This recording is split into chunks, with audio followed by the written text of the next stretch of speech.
Volevo annunciare che anche per il prossimo anno e per gli anni successivi abbiamo finanziato il Salone Nautico di Venezia e comunico ufficialmente che la data sarà dal 3 al 7 giugno 2020.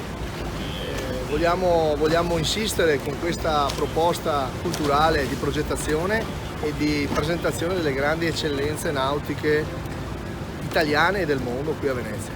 Il prossimo anno ci sarà la Biennale Architettura e assieme per cui al mondo del design, dell'arte che verrà a visitare Venezia proprio per questi scambi culturali, professionali, è l'occasione buona per andare anche a visitare la nostra capacità industriale nautica, la nostra capacità artigianale, i nostri cantieri migliori, il grande lusso, la grande eccellenza che danno tanto lustro e tanti posti di lavoro anche al nostro paese.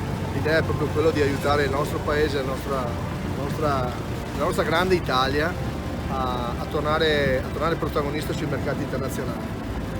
Ovviamente faremo di più ancora per gli espositori, faremo in modo che si possano avere delle occasioni di facilitazione per tutto il personale che verrà a lavorare con questi espositori per trovare l'alloggio. Metteremo a disposizione l'isola di San Servolo, che è un'isola bellissima davanti a San Marco, in fianco al Museo di San Giorgio, proprio perché le aziende possono avere costi calmierati.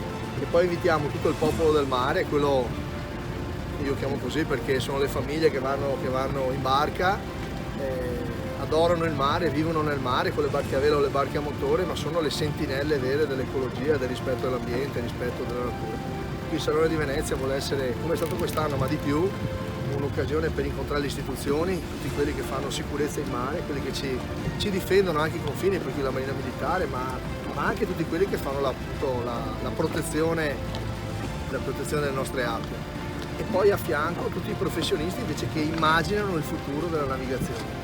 Per cui il grande spazio sarà per le barche elettriche, ibride, far vedere le tecnologie e cominciare a cambiare il nostro modo di operare, non solo più a chiacchiere ma con fatti concreti.